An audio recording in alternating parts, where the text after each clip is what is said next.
Hey there guys, how's it going? Welcome back to the channel. My name is Sumedh Chatterjee from the Flow Zone Academy. I'm a flow state specialist, so I'm here to help you feel your best and perform your best. Today we're talking all about trauma bonding. If you've never heard of that, let me just explain what that is. So basically a trauma bond is when two people have a very, very unpredictable type of relationship where one person is more avoidant and one person is more anxious. And it oftentimes is explained through the examples of, let's say, an empath or a codependent with a narcissist, okay? So the thing about this is the internet is full of this stuff, right? Like if you go around and type in trauma bonding or twin flames, you'll find so many correlations, okay, between these two terms. And it's bizarre. It's like, yo, you want to differentiate whether something is your twin flame or whether something is a trauma bond, okay? Start to understand if you have an emotional attachment towards this person, if you're having feelings of self-blame, if you feel the need to, you know, constantly pursue this thing like a kind of a hamster wheel, you keep chasing and running back, and all your thoughts and emotions and energy is going towards that person, oftentimes it comes from a trauma bond. Now, this is what I would advise to you. On a piece of paper, on the left side, you just write down all the things that you like about them, okay?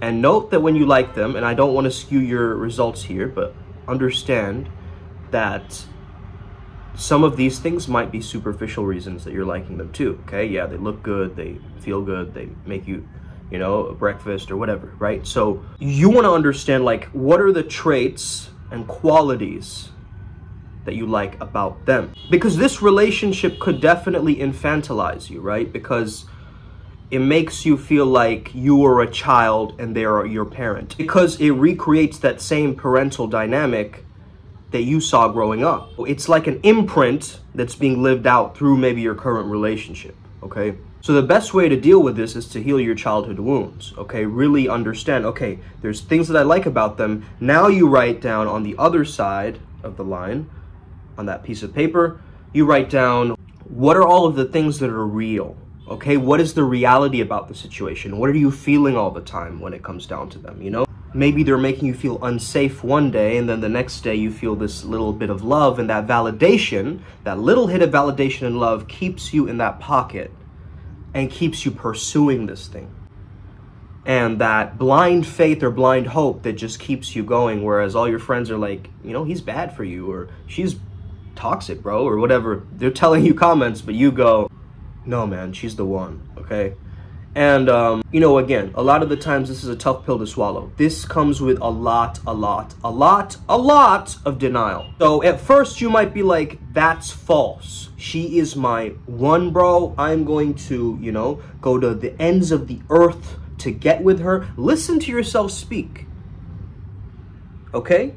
You would travel all the way to Mars to see this woman? Why? When you find yourself suffocating your own happiness for this other person, making it your responsibility, right?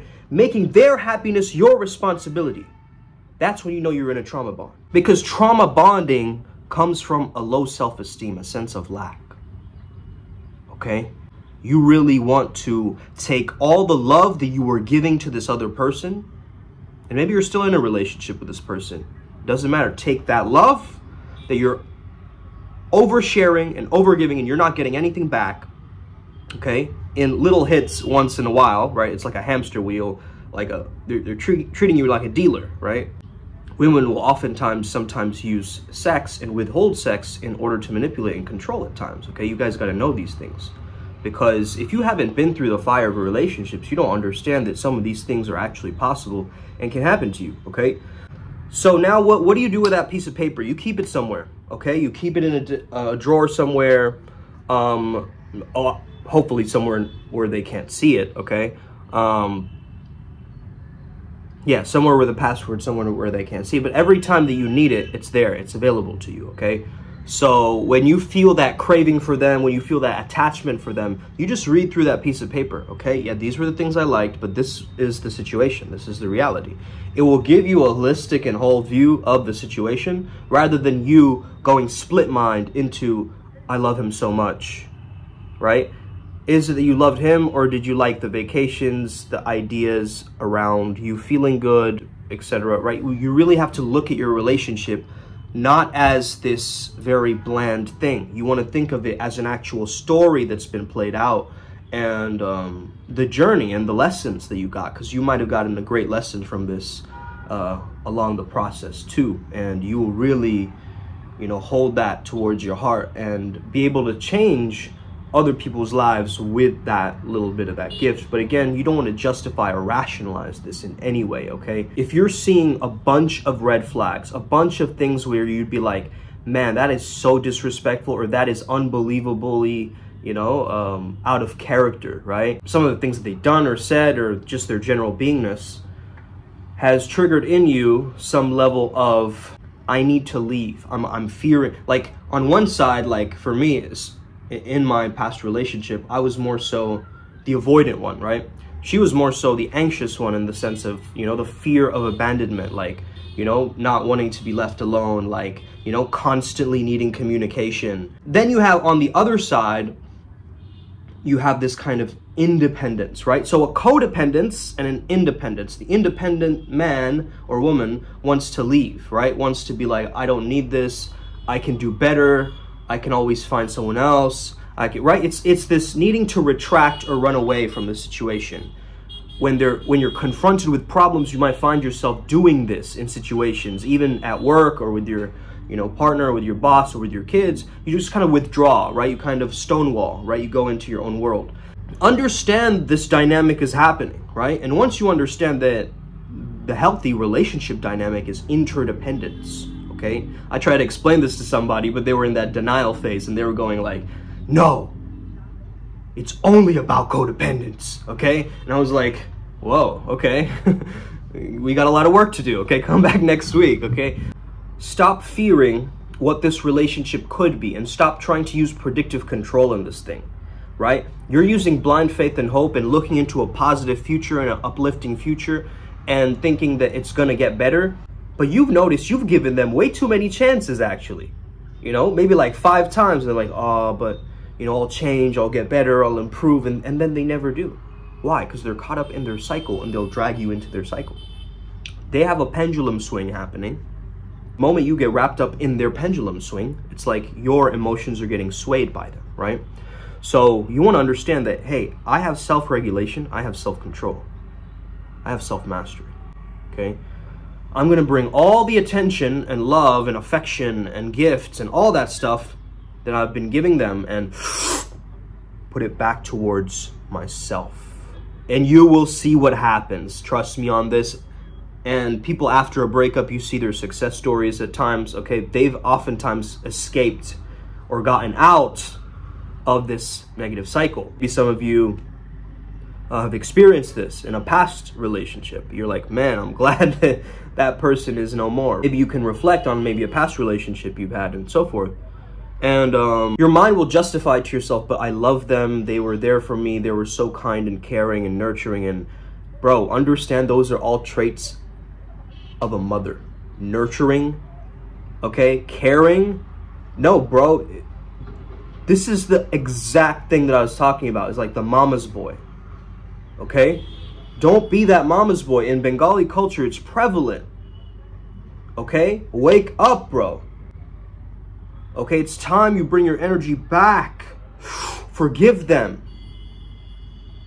For they know not that they have sinned. They don't know. They're in unawareness.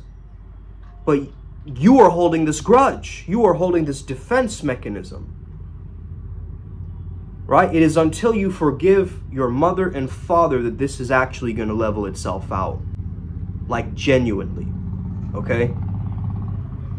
And it's tougher than it looks. Sometimes you end up, you know, having a longer conversation than predicted, or it ends up being no conversation at all, or it could be very brash or upsetting to you, or maybe someone starts crying in this process. That's outside of the realm of you just doing it because you're going to overcome your fear and free your heart. You see? You're going to bring all your energy back towards yourself. We learned something from Phoenix yesterday as we were having a conversation. If you say a person's name in your head, and they make you feel weaker, it makes you feel like smaller, or you feel an urgency or a rush of like endorphins suddenly in your body, that is a parasite, right? That is a person siphoning some level of energy.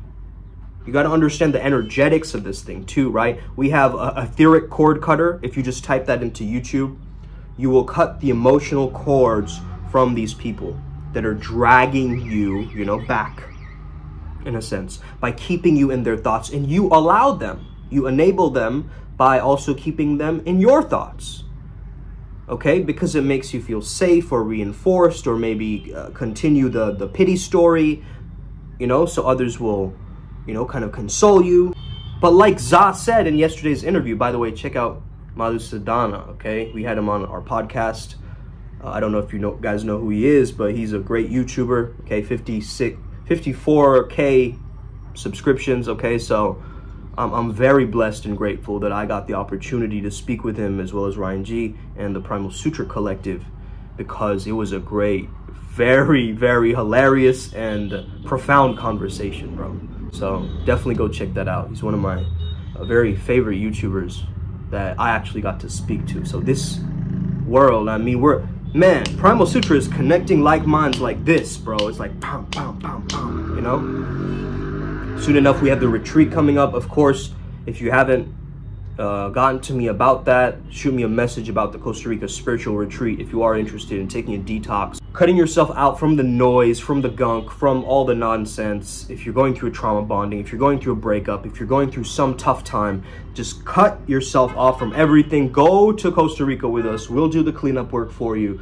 We'll do the energy work with you. We will help you, you know, reframe and do the shadow work, and you will come out of the other side gleaming, okay? Because the whole theme is the golden shadow, okay? Having said that, I hope you enjoyed this video today.